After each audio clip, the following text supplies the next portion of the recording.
Assalamualaikum warahmatullahi wabarakatuh. Baiklah teman-teman, perkenalkan nama saya Kurnia Widyasari.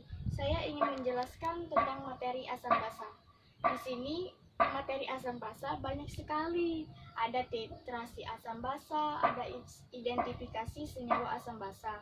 Tetapi sebelum kita mengetahui lebih dalamnya lagi tentang materi ini, kita harus mengetahui dulu teori-teori asam basa menurut para ilmuwan. Nah, di sini saya akan memberikan contoh asam basa dalam kehidupan sehari-hari. Di dalam kehidupan sehari-hari ada buah jeruk. Kalau kita memakan buah jeruk atau acar mentimun, pasti kita merasakan asam, bukan? Nah, di situ adalah contoh dari asamnya. Dan jika kita tidak sengaja menelan busa sabun, maka lidah kita akan terasa pahit. Dan di situ contoh dari basanya. Dan dari situlah kalian akan mengetahui dan bisa membedakan asam dan juga basa di dalam kehidupan sehari-hari. Nah, mari kita masuk ke teori asam basa menurut para ilmuwan. Di sini ada 3 para ilmuwan. Yang pertama ada Arrhenius, yang kedua ada Bronsted-Lowry, dan yang ketiga ada Lewis.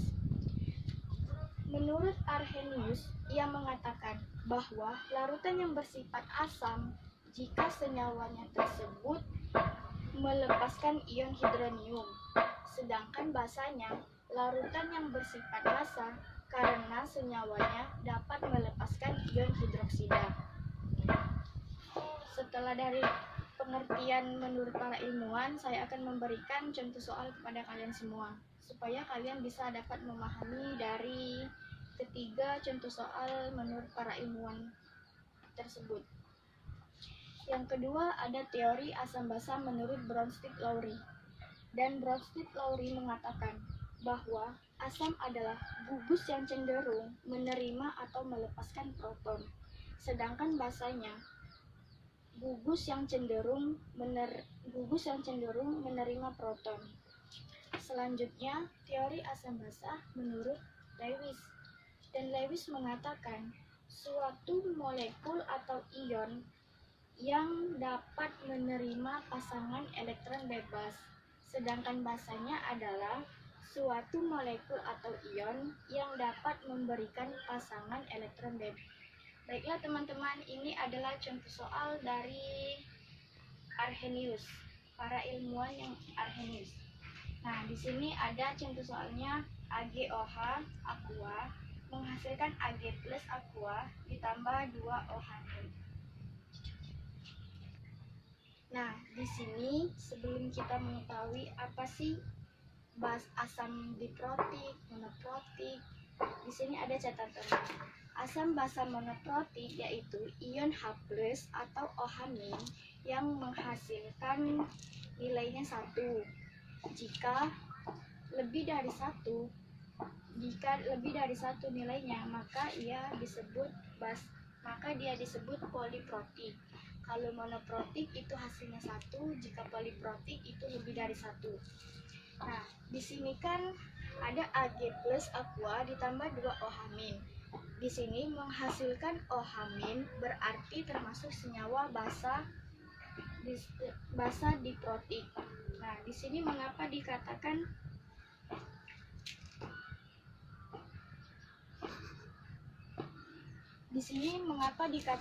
basa diprotik? Karena jumlahnya lebih dari 1. Karena OH-nya di sini ada 2. Jadi dia memakai di. Jika di sini tidak ada 2, maka di sini hasilnya mono.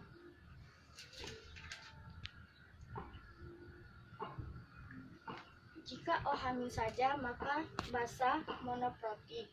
Tetapi jika di sininya ada 2, maka hasilnya basa diprotik.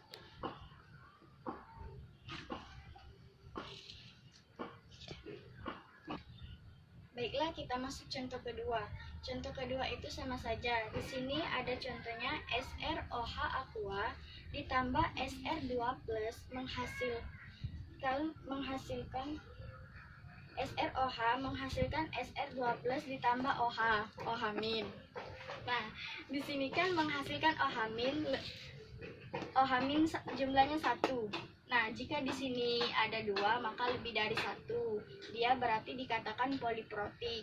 Jika tidak ada angka di depan sini, maka di sini menghasilkan 1. Maka hasil dari contoh soal ini basa monoprotik. Mengapa bisa dikatakan basa monoprotik? Karena tidak ada angka di depannya. Jika ada angka 2, maka basa diprotik. Catatan, asam basa monoprotik, ion H+ dan OH- jumlahnya itu 1. Jika lebih dari 1, maka asam basa poliprotik. Baiklah teman-teman, selanjutnya di sini ada contoh soal dari teori asam basa menurut ilmuwan Bronsted-Lowry. Di sini dia mengemukakan ada asam konjugasi dan juga basa konjugasi. Nah, di sini ada catatan. Asam konjugasi adalah ion atau molekul yang terbentuk setelah basa menerima proton. Sedangkan basa konjugasinya ion atau molekul yang terbentuk setelah asam kehilangan proton. Nah, di bawahnya ada contoh soalnya. Di sini ada HSO4- aqua ditambah CO32- aqua menghasilkan SO4-2- aqua dan HCO3- aqua. Nah, di sini HSO4 dikatakan asam dan SO4-2-nya dikatakan basa konjugasi. Mengapa demikian? Ini dikatakan basa konjugasi karena ion atau molekul yang terbentuk setelahnya asam ini kehilangan proton. Nah, di sini kan ada HSO4. Setelah di sininya dia kehilangan proton, jadi kehilangan hanya. Jadi di sini tinggal SO4-2-, maka dia dikatakan basa konjugasi karena dia kehilangan asam, kehilangan H ini, kehilangan dari H. SO4 ini kehilangan dari H.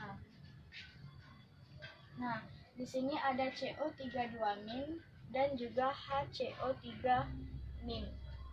Nah, di sini CO32- ini dikatakan basa, sedangkan yang HCO3-nya dikatakan asam konjugasi karena ion atau molekul yang terbentuk di HCO3- ini terbentuk setelah basa menerima proton. Nah, di sini CO32-, di sini tidak ada hanya, maka setelahnya menerima proton H. Jadi CO3- ini menerima H. Jadi di sininya basa dan juga di sininya asam konjugasi. Karena di sini dia mendapatkan H. Karena dia menerima H, maka dikatakan asam konjugasi. Sedangkan di sini dia kehilangan H. Jadi dia dikatakan basa konjugasi. Baiklah teman-teman, selanjutnya ini ada contoh soal dari Lewis. Nah, di sini ada NH3. N-nya itu jumlahnya ada 7. Jadi bisa dijabarkan 2 dan 5. Sedangkan H ini jumlahnya F-nya. Maaf ya, di sini bukan N, tapi N. Di sini ada NF3. N-nya jumlahnya ada 7. Jadi 2 dan 5 dijabarkan. Dan F-nya ada 9. Jadi dijabarkan 2 dan 7. Terus 2 dan 7 ini dikali 3. 3 ini dapat dari sini. Jadi 7 dikali 3 sama dengan 21. Nah, 5-nya geser ke sebelah, jadi 5 ditambah 21 jadi 26. Nah, 8 ini untuk supaya dia oktet. Jadi dia 8 ini supaya dia oktet. Jadi 26 ini dikurang 8 jadi 18. Nah, di sini untuk membuat contoh Lewisnya, N-nya itu ada 8 karena dia oktet. 1, 2, 3, 4, 5, 6, 7, N-nya mengikat 8, sedangkan F-nya mengikat harus 18. Jadi 1, 2, 3, 4, 5, 6, 7, 8.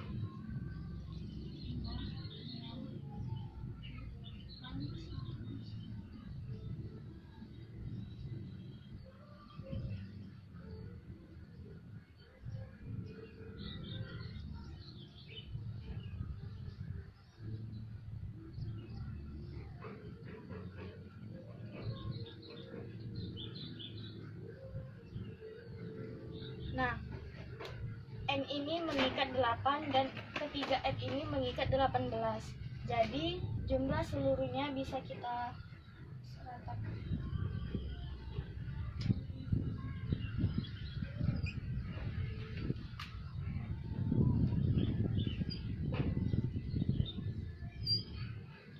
Jadi NF3 ini semuanya bisa oktet karena setiap NF ini mendapatkan pasangan elektronnya. Jumlahnya ada 26. 1, 2, 3, 4, 5, 6, 7, 8, 9, 10, 11, 12, 13, 14, 15, 16, 17, 18, 19, 20, 21, 22, 23, 24, 25, 26. Jumlah keseluruhannya ini ada 26. Jadi semuanya mendapatkan pasangan elektron. Jadi semuanya oktet. Baiklah teman-teman, sekian, cukup sampai sini penjelasan dari saya. Semoga bermanfaat untuk kalian semua. Bila ada salah kata, saya mohon maaf. Bila ada salah penjelasan juga, saya mohon maaf karena saya juga masih belajar. Pada Allah saya mohon ampun. Saya akhiri, wallahul muwafiq ila aqwamit thoriq. Wassalamualaikum warahmatullahi wabarakatuh.